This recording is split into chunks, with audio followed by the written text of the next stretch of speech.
할렐루야. 할렐루야. 네, 우리 사랑하는 사랑치 여러분, 한 주 잘 지내셨나요? 네, 여러분 긴 연휴 잘 보내셨나요? 네, 여러분 얼굴이 굉장히 좋아지셨네요. 한 주 쉬고 나니까 조금 충전의 시간을 가지셨나요? 네, 아무런 사건 사고는 없이 여러분 잘 만나뵐 수 있어서 너무너무 감사드립니다. 그리고 여러분 이제 쉬었으니 또 한번 남은 2025년을 잘 뛰어갈 수 있는 힘과 능력 잘 비축하셔서 남은 2025년 잘 이뤄 나가셨으면 좋겠습니다. 여러분 요즘에 여기저기 좋은 소식이 많이 들립니다. 특별히 이제 수련회를 지나고 나서 제가 하는 기도 제목이 하나 있는데 저희 우리 사랑지체 안에 기도의 붐이 일어나게 해주세요라는 기도를 혼자 하고 있었거든요. 근데 신기하게 여기저기 개인에게 공동체에게 서로에게 기도의 붐이 일어나고 있는 모습을 보게 됩니다. 그래서 너무 하나님께 감사드리고 여러분 그 주님께서 기도하게 하실 때 기도함으로 하나님과 소통하는 모든 사랑지체 되기를 간절히 소망합니다. 우리 수련회 이후로 계속 말에 대한 말씀, 기도에 대한 말씀 전해드렸는데요. 여러분은 주로 어떠한 기도를 해오셨나요? 여러분들이 하나님께 아랬던 말들, 생각들은 주로 어떠한 기도였었나요? 그리고 여러분들이 했던 보통 중보 기도라고 얘기했던 다른 사람을 위해서 했던 기도들은 어떤 기도였나요? 어떤 기도를 보통 했을까 생각해 봤습니다. 많은 기도들 중에 제일 첫 번째는 아픈 이들을 위한 기도가 아니었을까 싶더라고요. 몸이 아픈 우리 지체들 친구들을 위해서, 마음이 아픈 지체들 친구들을 위해서, 어려움을 당한 지체들을 위해서 여러분 많이 기도했을 것 같습니다. 또 어려운 일을 당한 우리 지체들을 극복할 수 있게 여러분 서로 아는 우리 지체들이 기도해 줬던 모습들도 있을 것 같습니다. 또 우리 주변에 지금 시험 준비하는 친구들 있죠. 면접 준비하고 대학교 다시 준비하고 그리고 여러 가지 지금 진로를 준비하고 있는 청년들이 있습니다. 그 청년들 서로 아는 청년들 서로 아름 아니면 셀 안에서 서로 기도하고 있는 모습들 있죠. 그리고 가족을 위해서 그리고 특별히 어려운 일 당한 친구들을 위해서 사람들을 위해서 기도하고 있는 청년들 있을 겁니다. 너무 중요한 기도입니다. 중보 기도라고 부르죠.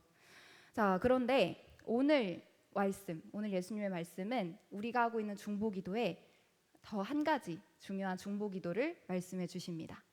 자, 이건 바로 신앙 고백을 위한 기도입니다. 어떠한 기도? 신앙 고백을 위한 기도. 여러분 오늘의 기도는 우리가 잘 하지 않았던 기도였던 것 같아요. 근데 예수님이 하셨던 기도였습니다. 여러분 혹시 그 콘센트에 충전하는 거 아시나요? 우리 돼지코라고 부르는 이렇게 돼서 이렇게 충전 단자 이렇게 꽂는 거 아시죠? 만약에 우리가 이 충전 단자를 잘못된 것에 꽂으면 이 연결되어 있는 가전제품은 어떻게 될까요? 고장이 날 겁니다. 만약 볼트가 맞지 않는 것에 꽂아도 고장이 날 겁니다. 그래서 외국에 나갈 때 우리 바꿔주는 거 가져가잖아요. 어댑터라고 해서. 그런 것처럼 어떠한 맞는 충전지에 맞는 이 뭐라고 했죠?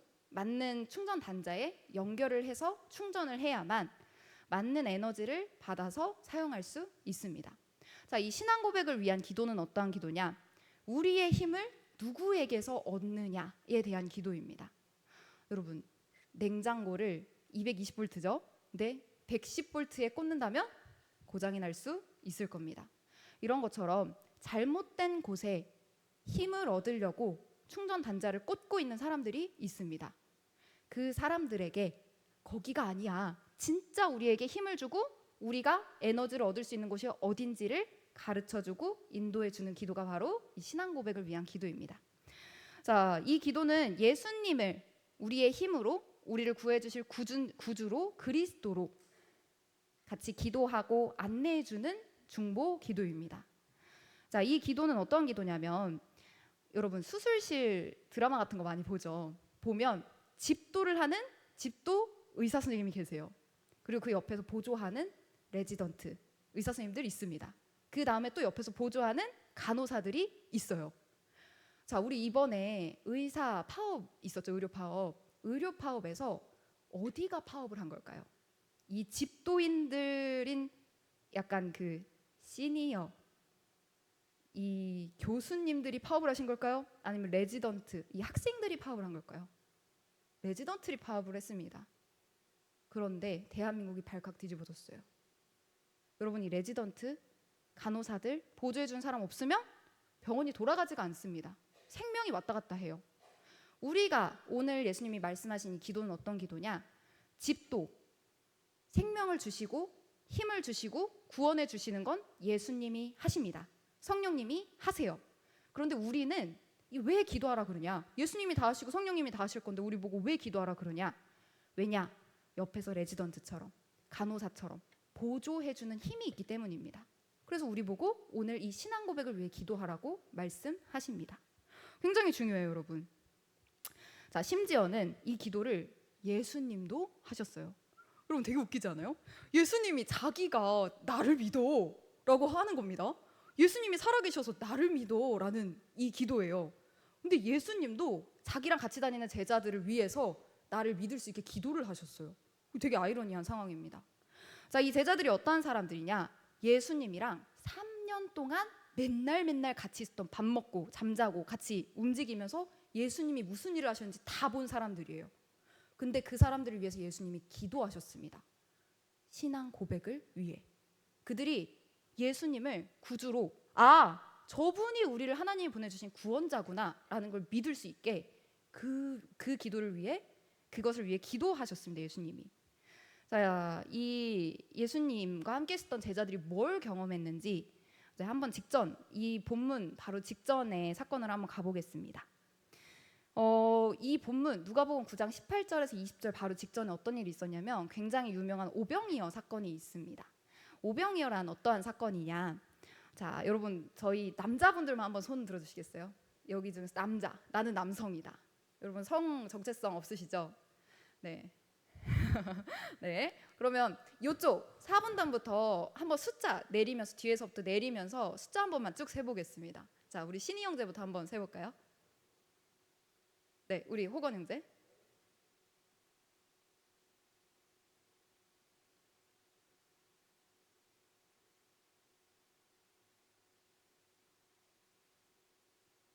우리 용현 형제.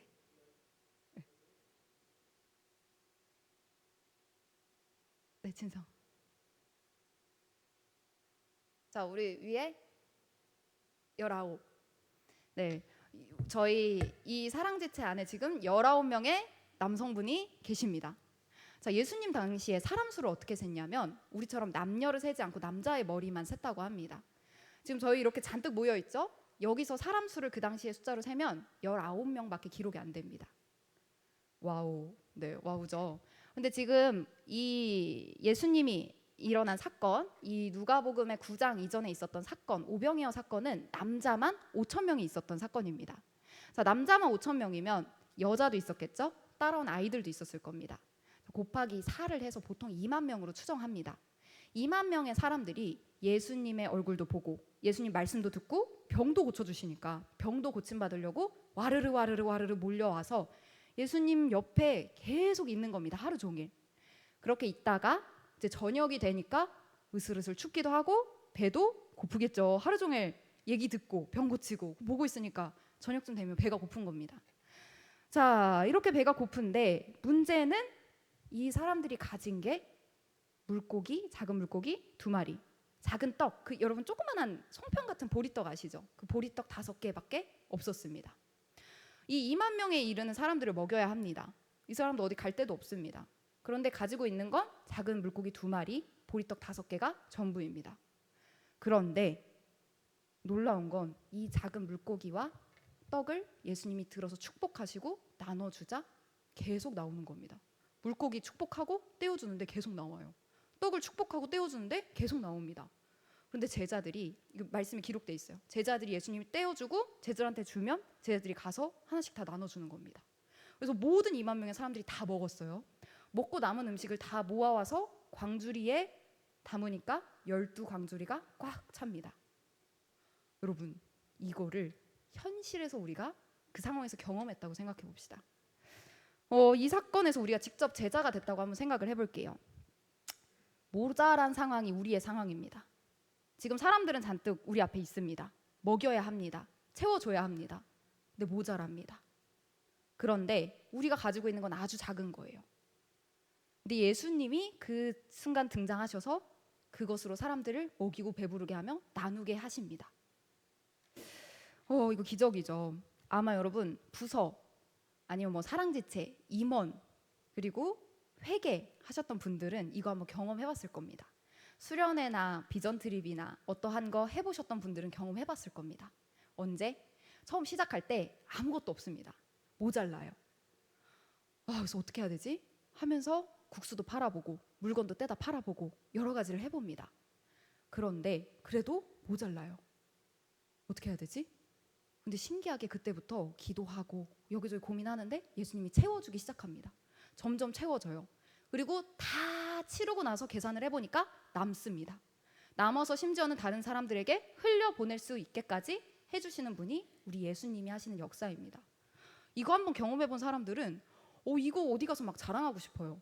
와, 하나님이 이렇게 해주셨어. 이렇게 채워주셨어. 야, 우리 처음에 시작할 때 어떻게 했는지 알아? 야, 우리 모자라가지고 그거 막 이거 어떻게 해야 되나 했었잖아. 근데 이거 남아서 다른 사람한테 다 흘려보냈어 라는 거 고백하게 됩니다.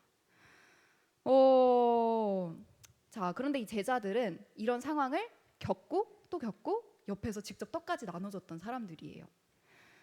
여러분, 백문이 불여 일견.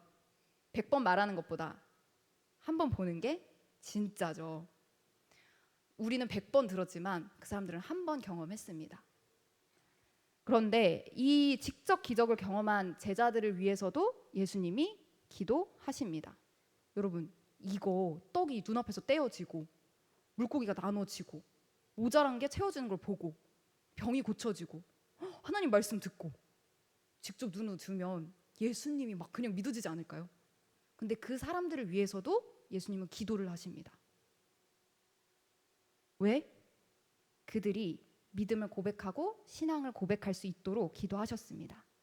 자, 누가복음 9장 18절 같이 한번 읽어보겠습니다. 시작.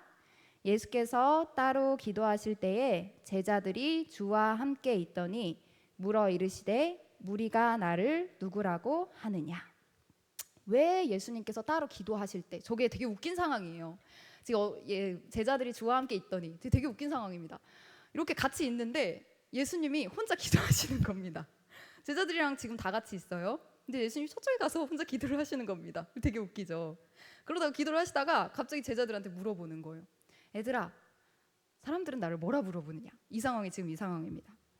자, 왜 이걸 물어보셨을까?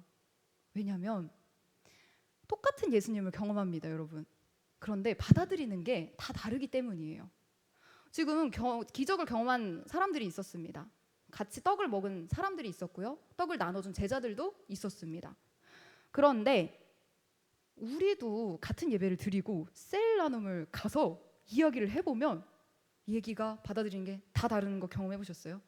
누구는 이렇게 받아들이고 누구는 저런 생각을 하고 누구는 이렇게 생각하고 각자 사람마다 다 받아들이고 생각하는 게 다릅니다.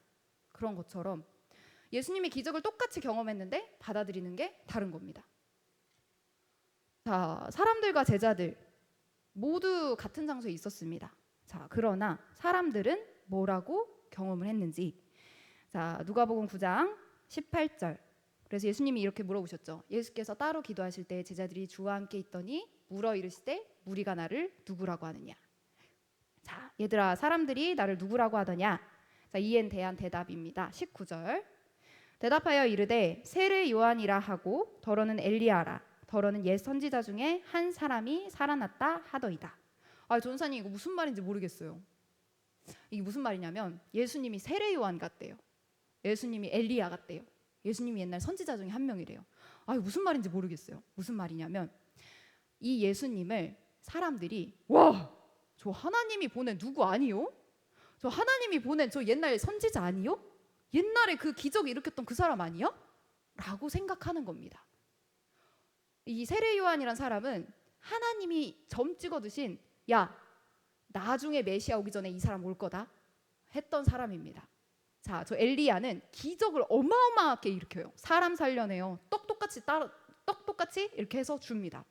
그리고 아픈 사람 고쳐주고 수많은 독도 막 해독해주고 막 하늘 날아다니고 했던 사람이 엘리야입니다.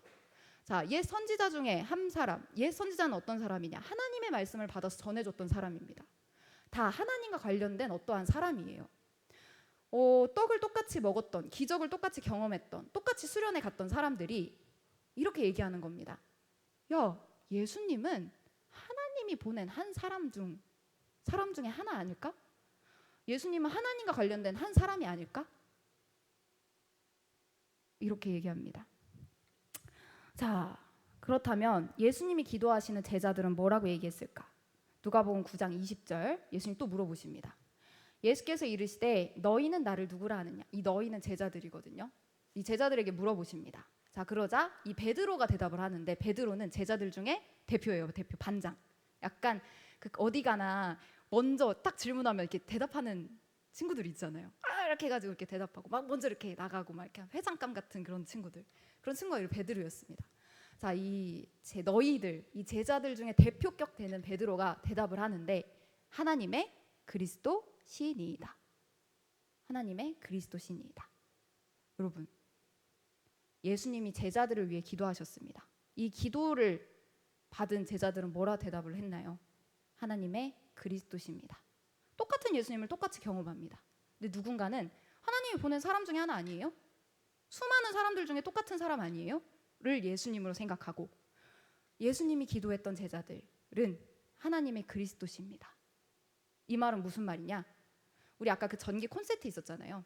내가 힘을 얻을 수 있는 하나님이 나에게 보내주신 유일한 구원자, 나를 다시 하나님께로 인도해 줄 수 있는 이 죄와 이 사망과 죽음에서 일으켜 줄 수 있고 구원해 줄 수 있는 유일한 분이 바로 당신이십니다.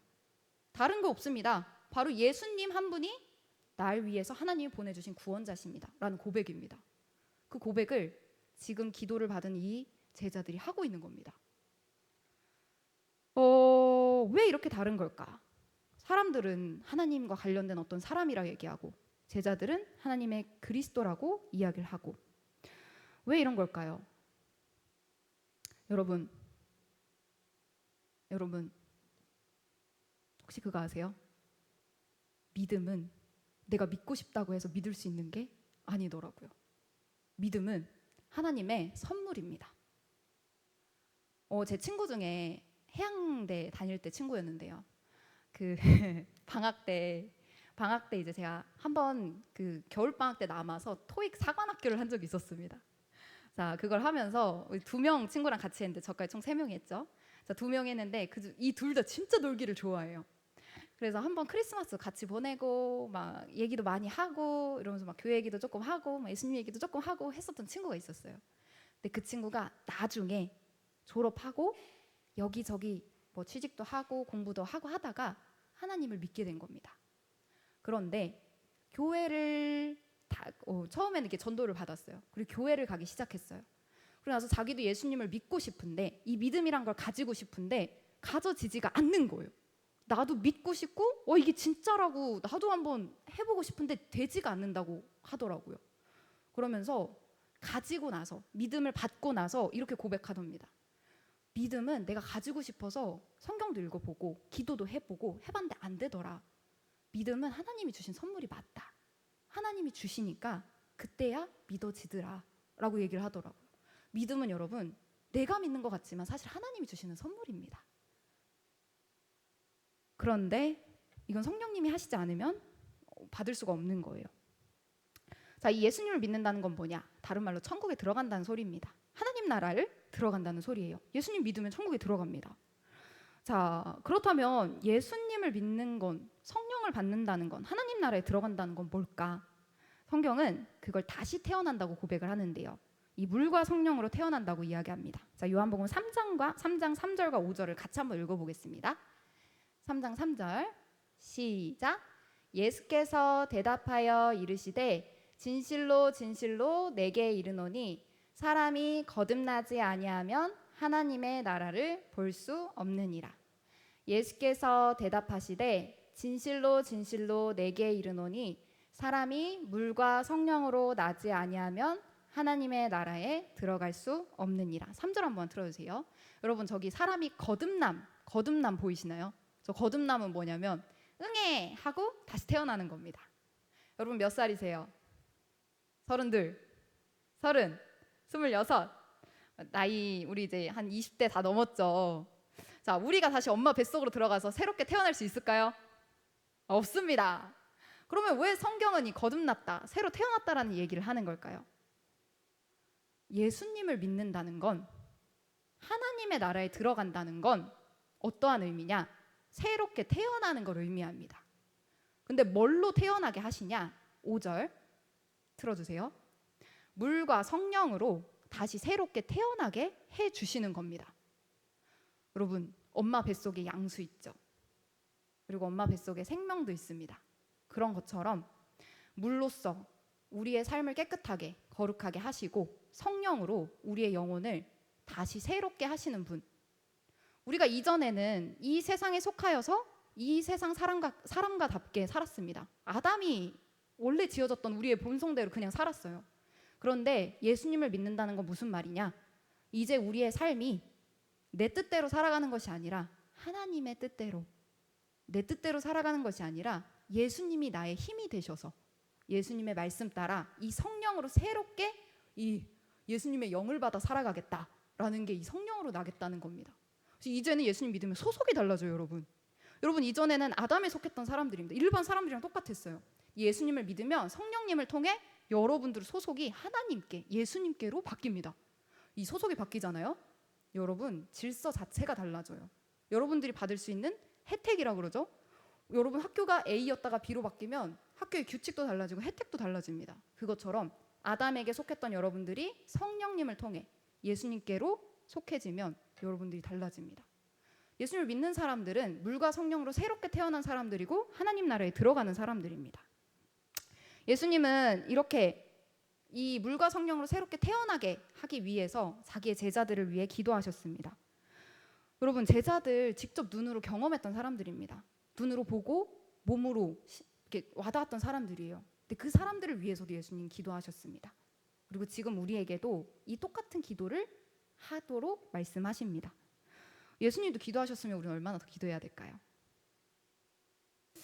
성령님이 우리 주변에, 그리고 우리 스스로가 될 수도 있고요, 우리 주변에 우리의 가족들, 친구들 또는 이웃들, 사람들을 물과 성령으로 예수님 안으로 다시 부르시기를 원하십니다. 하나님이 하십니다. 예수님이 하십니다. 그러나 우리에게 그 주변 사람들을 위해 기도하라고 말씀하십니다. 그래서 우리가 기도로 옆에서 아까 레지던트 하는 것처럼 보조해서 그리스도를 고백할 수 있고 성령님을 통해서 새롭게 태어날 수 있게 우리 같이 기도로 함께하라고 말씀하십니다. 여러분, 그래서 우리 첫 번째, 우리 오늘 예수님이 말씀하시는 기도의 첫 번째는 우리 주변에 있는 사람들, 가족들, 친구들, 혹은 내가 될 수도 있어요. 그 사람들이 하나님을 다시 믿고 예수님을 믿고 저 물과 성령으로 새롭게 태어나는 거듭남을 경험할 수 있도록 중보기도 해야 합니다. 중보기도.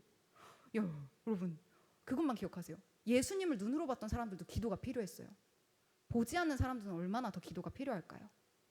여러분, 하나님이 하시지만 옆에서 우리도 기도해야 합니다. 하나님이 그럼 역사하십니다. 우리 기도함으로 여러분 주변에 있는 사람들이 예수님을 꼭 믿어가시길 간절히 소망합니다. 그런데 이 예수님이 신앙 고백을 위한 기도를 하라고 기도를 한 이유가 한 가지가 더 있었습니다. 첫 번째는 물과 성령으로 새롭게 태어나게 하기 위해서. 두 번째는 이 문을 연, 믿음의 문을 연 사람들을 위해서 또 기도를 합니다. 여러분, 다들 결혼 아직 안 하셨죠? 네, 저희 아직 결혼 안 했습니다. 결혼 안 해서 잘 모르긴 하겠지만 몰라도 이건 알 것 같아요. 여러분, 결혼식이 중요할까요? 결혼 후의 삶이 중요할까요? 결혼식이요? 결혼 후의 삶? 둘 다 중요합니다. 결혼식도 중요하고 결혼 후의 삶도 중요하죠. 그런데 개인적으로 저는 결혼 후의 삶이 더 중요하다고 생각합니다. 결혼식은 그 짧은 30분에서 1시간 하나님 앞에, 사람들 앞에 우리 함께 영원히 행복하게 살겠습니다. 약속을 하는 그 의식이잖아요. 근데 그 의식의 문을 여는 겁니다. 결혼의 문을 여는 게 결혼식이에요. 그리고 나서 그 들어간 문으로 이제는 살아가는 삶이 있습니다. 결혼 후의 삶이. 근데 이 신앙 고백을 위한 기도는 이 두 번째 결혼의 문을 열고 들어간 삶도 함께 포함이 됩니다. 여러분, 이 아까 우리 첫 번째 예수님이 말씀하셨잖아요. 신앙 고백을 위해, 거듭남을 위해 기도해야 한다고. 거듭남은 믿음의 문을 여는 겁니다. 그들이 예수님을 믿을 수 있게 첫 문을 열어주는 기도를 함께 하는 거예요. 열 수 있게. 자, 그런데 열고 나서 끝이 아니죠. 그때부터 또 시작되는 삶이 있습니다. 그 삶을 위해서 기도가 꼭 필요합니다. 그럼 왜 기도해야 되는데요, 전사님? 왜냐하면 그 길은 예수님이 가신 길인데 이 기도 없이 갈 수 없는 길이기 때문이에요. 자, 누가복음 9장 22절을 제가 한번 읽어보겠습니다. 시작. 이르시되 인자가 많은 고난을 받고 장로들과 대제사장들과 서기관들에게 버림받아 죽임을 당하고 제3일에 살아나야 하리라 하시고, 예수님이 가신 길을 지금 설명하십니다. 가실 길이었죠, 이때는. 예수님이 많은 고난을 받으십니다. 그리고 사람들의 손에 넘겨서 십자가에 박혀 죽으시고요. 3일 만에 살아나셔야 합니다. 심지어는 넘김 받은 사람들이 어떤 사람들이었냐? 당시의 지도자들입니다. 통치자들, 영적인 리더들, 그리고 지식인들이었습니다. 그 사람들에게 버림을 받으셔야 하는데 예수님 왜 이렇게 힘든 길을 가셨을까? 왜 고난을 받으시고 제일 중요한 사람들한테 버림 받으시고 왜 죽임을 당하시고 그 다음에야 살아나셨을까? 이렇게 힘든 길을 가셨을까라는 고민을 저도 한 주 동안 해봤는데요. 여러분, 혹시 맨홀 아시나요? 길 가시다가 길가에 맨홀 보신 적 있으세요? 네. 그 맨홀에 뚜껑이 열려 있다고 한번 생각해 봅시다. 안 되죠. 자, 근데 뚜껑이 열려 있습니다. 뚜껑이 열려 있고 여러분들이 사랑하는 여러분들의 아이가 그 앞으로 지나가다가 못 보고 툭 떨어집니다. 혹은 여러분들이 사랑하는 여러분들의 강아지, 여러분들이 사랑하는 여러분들의 고양이가 가다가 못 보고 그 안으로 푹 떨어집니다. 자, 그러면 어떻게 해야 될까요? 빠진 그들을 구하기 위해서 누구든 들어가야겠죠. 누구든 들어가야 됩니다. 누구든 들어가서 그 맨홀 속으로 들어가서 그 더러운 물, 오수에 빠진 아이, 동물들을 건져내야 합니다. 그리고 그들을 안아서 끌고 다시 올라와야 합니다. 이게 바로 뱃속에 빠진 사람들을 구출하는 예수님의 모습과 똑같습니다. 여러분, 그 아이를 구한 사람의 모습을 나와서 봤을 때, 그 동물을 구한 사람을 나와서 봤을 때, 지나가던 사람이 봤을 때 그 아이와 구한 사람을 보면 똑같을 겁니다. 똑같이 더러운 물을 뒤집어 썼어요. 똑같이 맨홀에 빠졌습니다. 근데 한 사람은 빠진 거고 한 사람은 그 빠진 사람을 구하기 위해 직접 들어갔습니다. 그들을 위해 더러운 물에 들어가서 꺼내오고 안아서 그들을 구해온 겁니다. 예수님이 죄에 빠진 예수님의 구원이 이와 똑같습니다. 죄에 빠진 우리를 구원하시기 위해서 죄 속에 함께 들어가셨습니다. 그리고 우리를 안으셨습니다. 그리고 십자가 위에서 죄를 대신하여 죽으셨습니다. 그리고 다시 살아나셔서 우리에게 지금 성령으로 함께 하시는 게 바로 예수님의 우리와 함께 하심입니다. 예수님의 길은 어떠한 길이었냐? 몸을 우리를 위해서 던지신 그 길입니다. 그리고 예수님은 지금 그 예수님을 따르는 사람들에게 이 길을 따르라고 말씀하십니다. 누가복음 9장 23절입니다. 같이 한번 읽어보겠습니다. 시작. 또 무리에게 이르시되 아무든지 나를 따라오려거든 자기를 부인하고 날마다 제 십자가를 지고 나를 따를 것이니라. 아멘. 여러분, 하나님께 가는 유일한 길은 뭘까요? 길이요 진리요 생명이신 예수님입니다.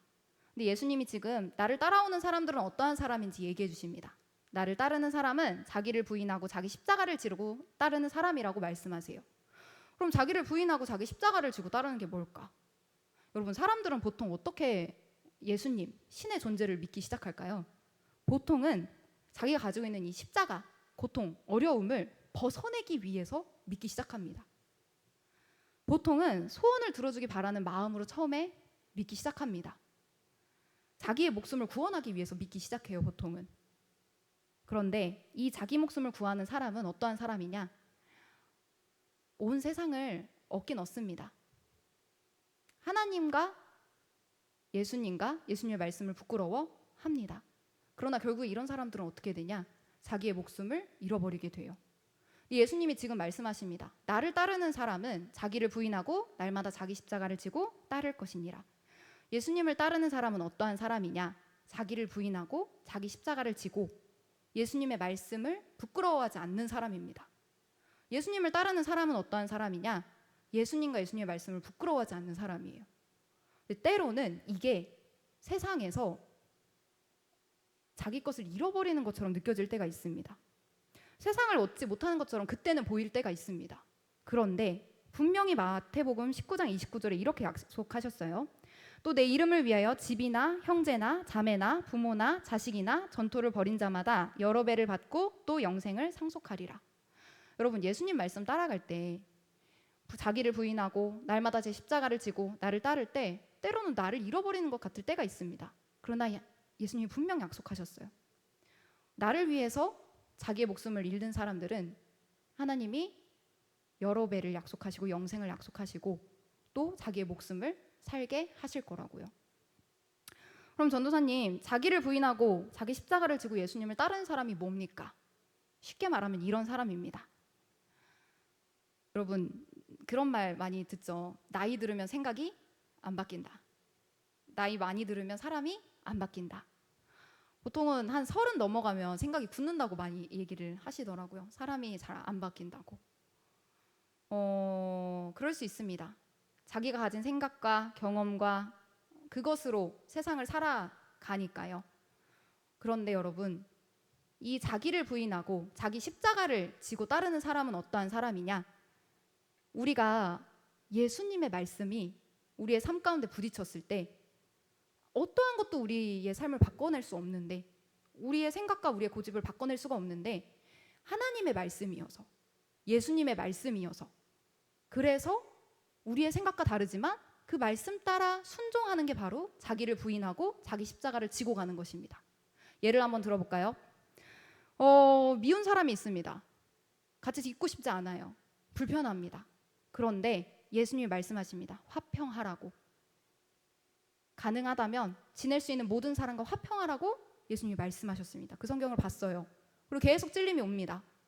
그러면 나의 생각과는 다르고 나의 감정과는 다르지만 이전에 내가 살아왔던 삶의 방식과는 다르지만 예수님의 말씀이기 때문에 나를 부인하는 겁니다. 그리고 그 사람이랑 화평하게 지내고 말 한마디 더 건네고 그를 위해서 기도하는 게 자기 십자가를 지는 것입니다. 이거 힘들어요, 여러분. 아시잖아요. 또 다른 거 한번 볼까요? 사랑하기 어려운 사람이 있습니다. 불편한 사람들. 근데 서로 사랑하십시오. 내가 너희를 사랑한 것 같이 너희도 서로 사랑하라. 그 말씀에 사랑하는 겁니다. 자, 또 우리 살아가는 곳에 어디 가나 질서가 있죠. 그 질서 속에 우리 위에 언제나 사수나 우리 위에 세워주신 지도자들이 있습니다. 학교에도 있고 집에도 있고 그리고 회사에도 있고 교회에도 있고. 근데 우리에게 세워주신 지도자들이 다 부드럽고 따뜻한 사람들만 있지는 않아요. 깐깐하고 어려운 사람들도 있습니다. 나와 맞지 않는 사람들도 있어요. 그런데 말씀에서 이렇게 이야기하십니다. 세워준 권위에, 하나님이 세우신 권위에 복종하라. 권위는 하나님께로부터 나왔다 라는 말씀을 보았으면 그 말씀이 하나님의 말씀이로 믿고 세워주신 권위에 하나님 앞에서 머리를 숙이는 게 바로 나를 부인하고 자기 십자가를 지고 따라가는 것입니다. 여러분, 이거 쉬울까요? 쉽지 않아요. 자존심을 꺾는 괴로움도 있을 수 있습니다. 그러나 그 길 끝에 예수님께서 구원을 약속하십니다. 그곳에 하나님의 나라가 있겠다고 약속하십니다. 여러분, 이 삶을 살아가는 게 쉬울까요? 쉽지 않죠. 그래서 중보기도를 하라고 말씀하신 겁니다. 이 방금 이야기한 이것은 나를 위한 기도가 아닙니다. 서로를 위해 기도하라고 말씀해 주신 내용들이었습니다. 성령으로 거듭나기 위해서 다른 사람의 기도가 필요합니다. 거듭남 후에 십자가의 길을 살아가기 위해서 다른 사람의 기도가 필요합니다. 그래서 예수님께서 중보기도로 함께 하라고 말씀하십니다. 여러분, 우리 사랑 지체가 나를 위한 기도도 중요하지만 서로를 위한 중보 기도가 더 활발해졌으면 좋겠습니다. 여러분, 재미난 게 뭔지 알아요? 나를 위해서 내가 기도하면 한 가지 기도입니다. 한 번의 기도예요. 근데 우리 셀원들이 나를 위해서, 서로를 위해서 기도하면 셀원 수만큼 기도가 늘어납니다. 하나님의 방법은 복리예요. 하나님의 방법은 엄청납니다. 그래서 함께 기도하라고 말씀하십니다. 제가 어떤 기도를 해야 될까라고 생각을 해봤는데, 먼저는 우리 오늘 이 시간에는 결단을 한 사람씩만 해봤으면 좋겠어요. 한 사람씩만. 먼저 거듭나야 될, 우리 믿음을 가져야 될 우리 가족들이나 친구들을 한 명씩만 한번 생각해봤으면 좋겠습니다. 그래서 우리 원래 기도하고 있었던 사람들 있잖아요. 아니면 이제 기도해야 될 사람들, 그 사람들을 한 명씩 우리가 붙잡고 기도해봤으면 좋겠습니다. 여러분, 분명히 역사하십니다. 신기한 게 제가 가족에 대한 기도를 이전에는 잘 안 했었어요. 그냥 지나가면서만 한 번씩 했었거든요. 사실 중고등학생 때도 안 했고 대학교랑 대학원 때도 신학교 때도 잘 안 했습니다. 근데 최근에 들어서 제가 이제 친구들이랑 하는 기도 모임이 있는데, 거기서 이제 저 빼고 친구들은 다 가족을 위해서 기도를 하는 거예요. 그래서 그때부터 이제 기도를 하기 시작했는데, 너무 신기한 건 이번에 추석 때 가보니까 하나님이 그 기도대로 아빠도 만져주시고, 교회를 안 나가고 있는 줄 알았던 동생도 만져놓으셨고, 동생이 자기 사수를 따라서 교회를 가고 있었더라고. 이번 추석에 가보니까 하나님이 다 알아서 하고 계셨습니다. 여러분, 우리가 하는 이 한마디 기도가 무슨 힘이 있겠어요? 근데 그 기도를 들으시는 하나님께서 역사하시기 때문에 힘이 있는 겁니다. 그래서 우리 한 사람 그 결단해서 그 사람만 집중해서, 한 사람 어렵지 않잖아요. 집중해서 기도해봤으면 좋겠어요. 자, 그리고 두 번째는 우리 셀 원을 위해서 함께 기도했으면 좋겠습니다. 여러분, 먼저는 셀 리더를 위해서 기도해야 됩니다. 셀 리더들 사랑의 수고, 우리 사랑의 섬김 얼마나 많이 해요. 여러분 맡고 있는 그 책임감과 섬김들 위해서 같이 기도해야 합니다. 그리고 여러분, 우리 1년 동안 하나님께서 이 믿음의 길을 같이 걸어가도록 맡겨주신 동역자들이 셀 원들입니다. 그 셀 원들이 누구보다 여러분들의 기도 제목을 잘 아는 사람들이에요. 왜냐면 여러분 일주일에 한 번씩 만나서 나눔하잖아요. 그럼 만나서 회사에서 힘들었던 일, 뭐 여러 가지 문제 있었던 일 서로 막 불평하듯이 나누죠. 그게 다 기도 제목입니다. 그 믿음의 길을 말씀으로 걸어갈 수 있게 기도 제목으로 바꾸면 그게 바로 이 십자가의 길이에요. 그래서 하나님께서 1년 동안 우리에게 이 동역자들을 붙여주셨구나 라는 걸 깨닫고 서로 기도하는 우리 사랑체 되길 소망합니다. 그래서 우리의 입술의 고백이 이 신앙 고백을 위한 고백으로 우리 지체 안에, 가족 안에, 친구들 안에 한 번 한 번 늘어나는 그런 놀라운 역사들이 있기를 소망합니다. 우리 같이 한번 찬양하면서 기도했으면 좋겠는데요.